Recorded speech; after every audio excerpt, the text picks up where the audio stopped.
Crosby, and you're listening to the Mean Joe Grizzly podcast. Hey, it's Tom Matthews from Return of the Living Dead and Friday the 13th, Part 6, to name a few, and you're listening to the Mean Joe Grizzly podcast. Enjoy. Hey guys, Tyler Main here, and you're listening to the Mean Joe Grizzly podcast. Hi, I'm John Russo, screenwriter of Night of the Living Dead. Welcome to the Mean Joe Grizzly podcast. Enjoy. Let me introduce myself. I'm Joe Grizzly, bitch.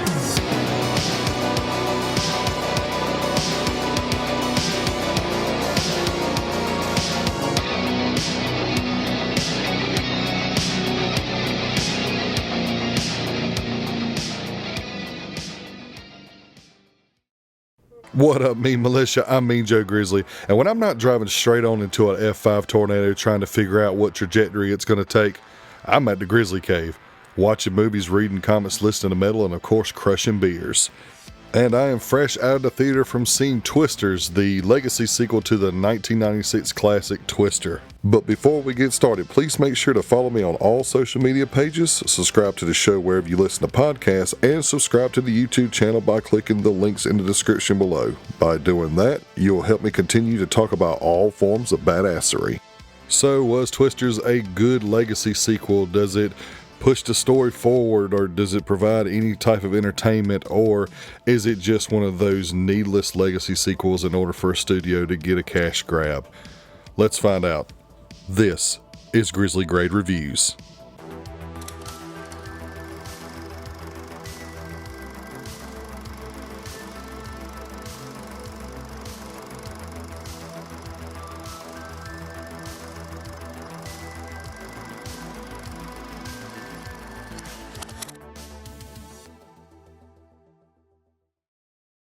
After experiencing a tragic and heavy loss at the hands of a tornado in her past, weather savant Kate Cooper is convinced to go back to storm chasing by an old friend that is trying to test a groundbreaking tracking system.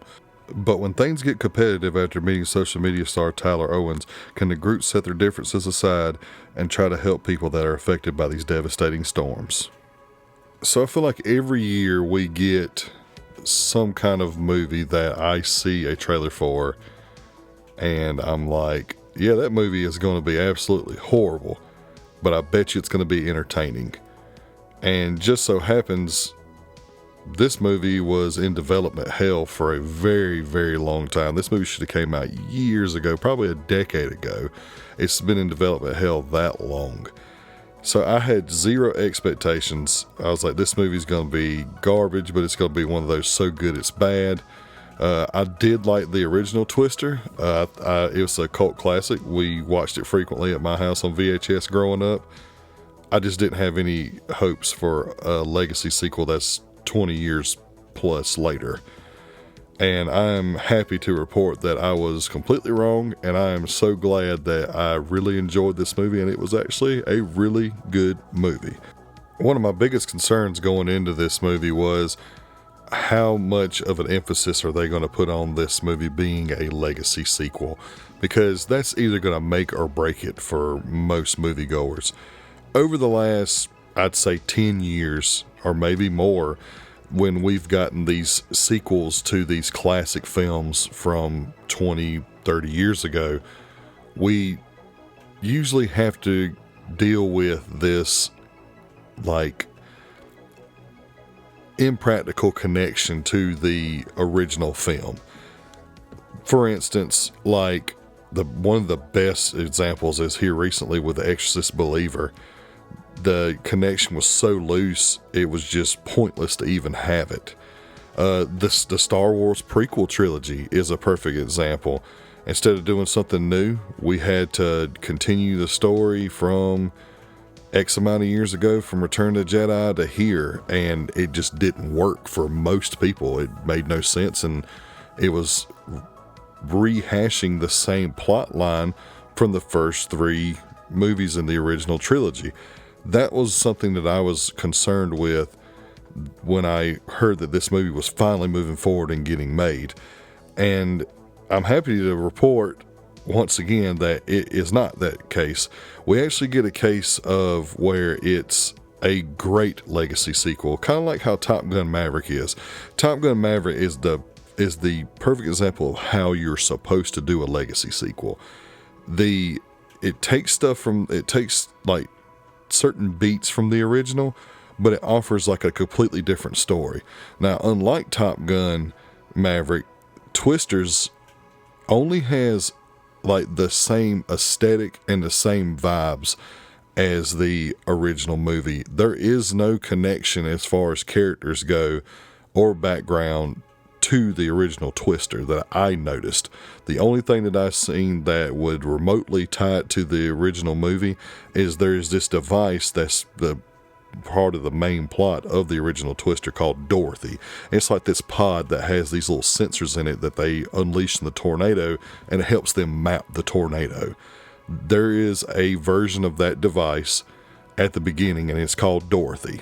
So that's the one line that I can draw back to the original Twister. As far as like the characters go, none of them to my knowledge have any connection with any of the characters from the original Twister, which is something that I'm so happy that they did not do, because let's just be honest, guys, it gets old seeing the same damn plot over and over again. Here's the legacy sequel. Here's the character who is the son of two characters from the original film, and they grew up real hard because their parents was hard on them because they had to be aware of how dangerous that Twisters were, tornadoes are. That's the same kind of plot that we've gotten in a lot of these legacy sequels, and I'm so glad they did not do this. As far as like the story that they go with, I think the story's great. We start off like we meet these group of people who are going out and they're chasing these storms, and they're trying to use this device. And again, you find this out in the first 5 minutes, so it's not really spoilers. They're trying to test out this theory and this device that they have, where they unleash this solvent into the tornado that is supposed to essentially pull all the moisture out of the tornado and dissipate it, make it collapse on itself. And as you probably guessed, things go horribly wrong and people die as a result. So then we do a little bit of a time skip, and we're reintroduced to the main character played by Daisy Edgar Jones. Her name is Katie, and she is great in this movie. She does a good job of conveying her emotions and really developing her character as far as like bringing the audience into what her actual talents are when it comes to studying and chasing these storms. I really enjoyed her character. And then we're introduced to Glenn Powell's character, and he is like the polar opposite of her character. He is this real arrogant, like gaudy and real flashy guy who is a social media guy. He has like a YouTube channel, and he's called the Tornado Wrangler. He plays that character great, but then you start to see his character develop too throughout the movie, where you find out that he is way more than meets the eye, and he's actually very intelligent and actually is educated in meteorology, just like Daisy Edgar Jones's character. So they did a really good job, and the supporting cast is great too. There are some pretty good actors in here that don't get a lot of screen time, but they do a good job with what they are given. We got Karen Shipka. She comes in, she plays one of the characters in the beginning. We've got Superman himself, David Cornsweet, that plays a character who is a real asshole, and I don't know if that bodes well for his future as the Man of Steel, because this is the second movie I've seen him in where he's been just this despicable asshole. So I don't know. I don't really know how that's gonna work out. Hopefully he can flip the script and be a really good Clark Kent. So only time will tell with that. But the cast, there isn't a bad cast member in this entire movie. All of them play their roles great. They're all very, very like they're actually like cowboys. They're all hooping and hollering and everything when they're chasing these storms, making this movie like really have a lot of character in it. And I really enjoyed that about the movie. Even more, it was even more than what they did in the original Twister, where there was just like a couple of woos and all that when they were chasing storms. Like, these guys are literally like enjoying the hell out of themselves while they are literally stuck in the middle of these big ass tornadoes.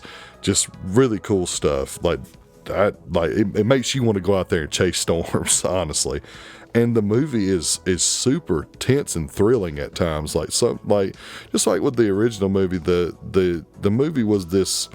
The original movie was this big spectacle at the time, because this is when like CGI and special effects was kind of not necessarily in its infancy, but it was starting to get better. We had Jurassic Park that had just came out like a couple of years before this one, and it blew everybody away. And the next movie that I remember being like crazy good with the CGI was Twister. And this, now in the modern era, what we can do with CGI when it's actually used properly looks incredible. These storms look just so fucking intimidating when they're on the screen. And I seen this at AMC at a Prime theater, where you have like the motion seats and the really good sound and a really good picture, and it was just a spectacle to see on screen with how they brought these storms to life and how violent they can be. Which brings me to my next point. Believe it or not, there's kind of a lot of violence in this movie. There's a couple of scenes where we see like debris hit a character and injure them pretty severely. There's one scene in particular that, and I'm not spoiling anything when I tell you this, there's a scene in particular where a vehicle overturns and it slams really hard and then it gets sucked up by this tornado.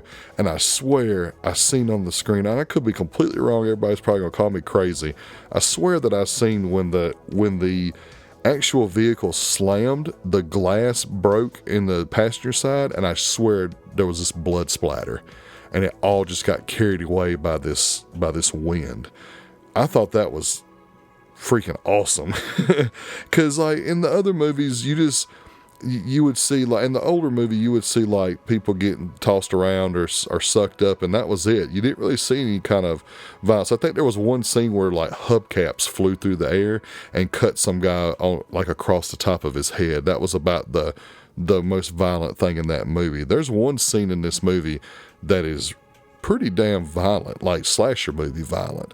Not like Terrifier violent, but like maybe Scream violent. It's pretty intense, and they really do a good job of making you feel like these characters are in danger. Which brings me to my other point. Back to the cast. The cast is so good that you really care about them. So blending that good writing and good character development and just good characters overall with these incredible special effects, they really get you as an audience member really like on the edge of your seat and not wanting any of these characters to die. Just a really good job at that. I also appreciated and I'm probably going to sound like a jerk when I say this, or either a guy who's real ignorant when I say this, but I'm obviously not a meteorologist, so I don't know if any of the science in this movie is legit. I'm assuming that most of it's not, but I can say that it all sounds legit. It doesn't sound ridiculous. It sounds like everything makes sense. Like the whole theory on how to stop a tornado, it made sense. They actually put a lot of thought into it and how it could actually work. And I really appreciated that. The other stuff that they had, like there was this tracking system they have. I thought that was cool as hell. And I'm sitting here wondering, like the whole time in the movie, I was like, I wonder if anybody's ever really tried to do this. I wonder if they can do this. Like, is there a system where they can do a 3D mapping of a tornado? Because if they can, that's cool, and they need to do that. But I don't know if it's real science or if it's just pseudoscience made for the movie. Either way, it was really freaking cool. Even things like how the little practical stuff with their gear, like how the truck anchors itself so it can actually sit in the eye of these tornadoes, where it has like these augers that drill down real deep and anchors the truck down.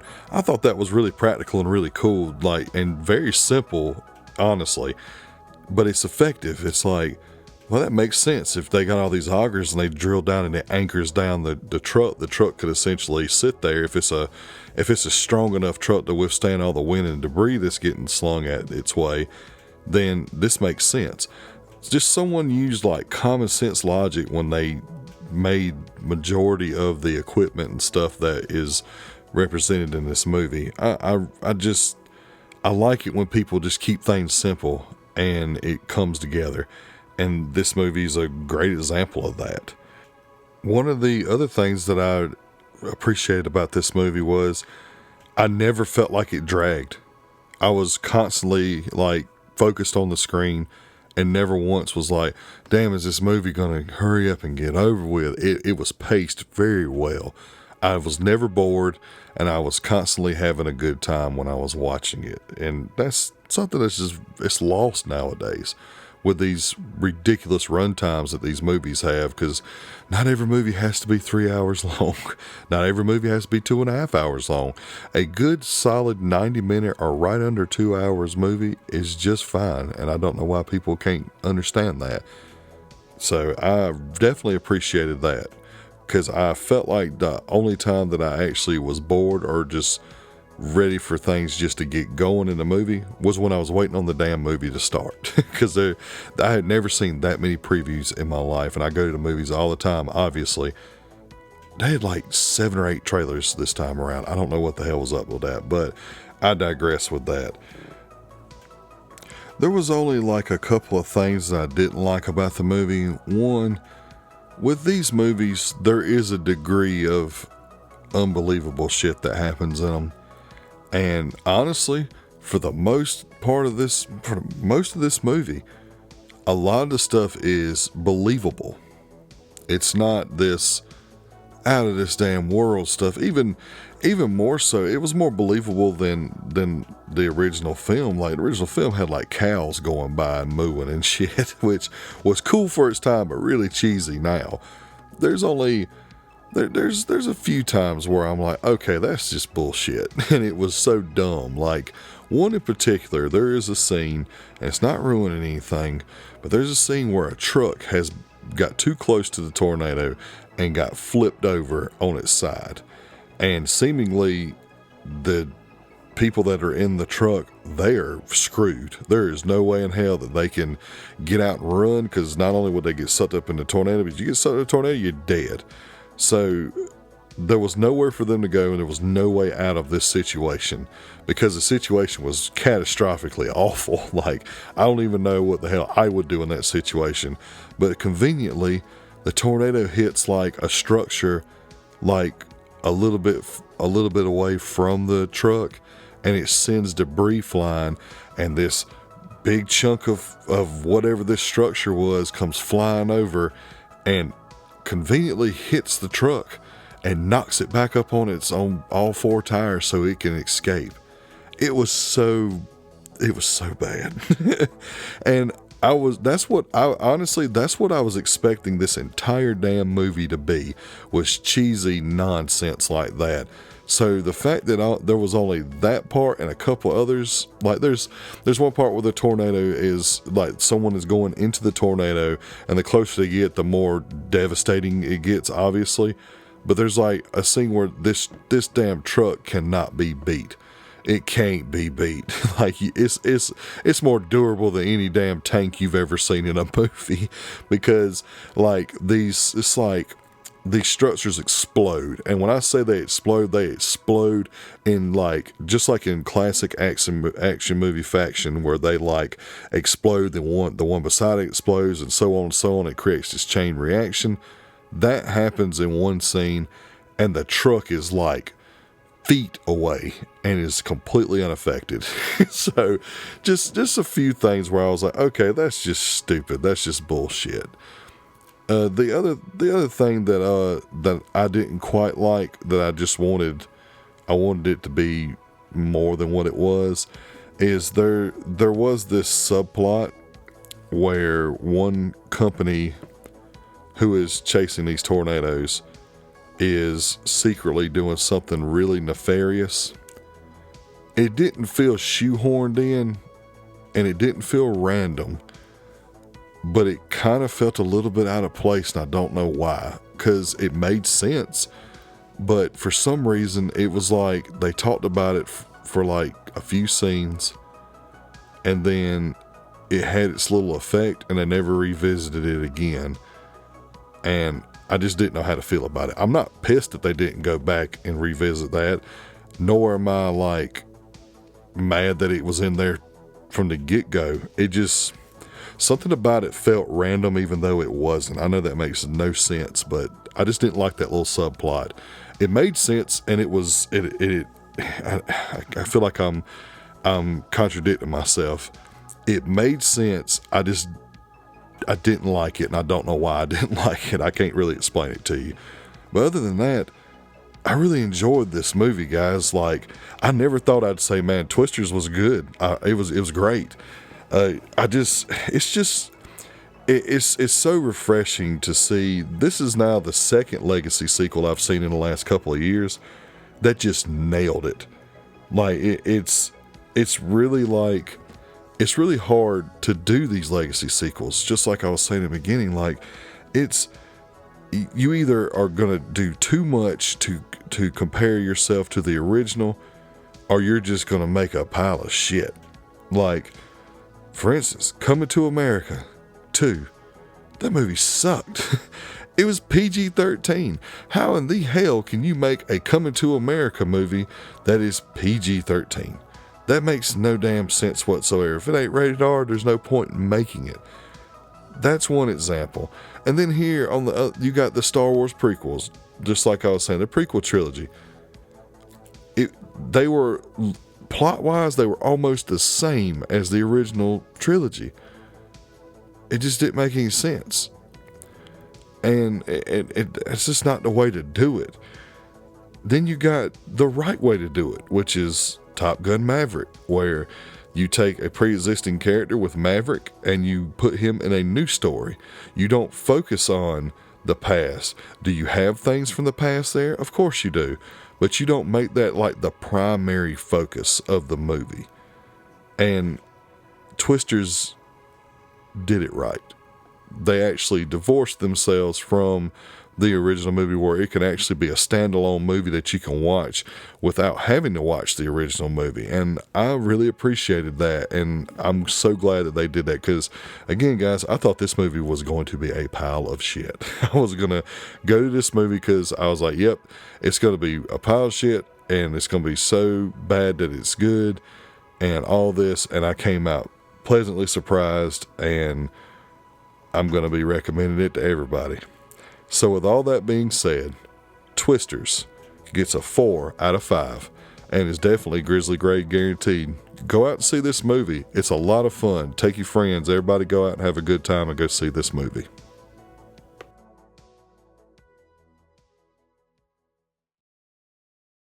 And that does it for another episode. Make sure you click the links in the description and subscribe to the show wherever you listen to podcasts, and also follow the YouTube channel so you don't miss any of the content I'm bringing your way. Also, make sure you check out Carl Casey at Whitebat Audio. He is a synthwave master, and his music is being used throughout each episode, so check him out on Apple Music, Spotify, and YouTube.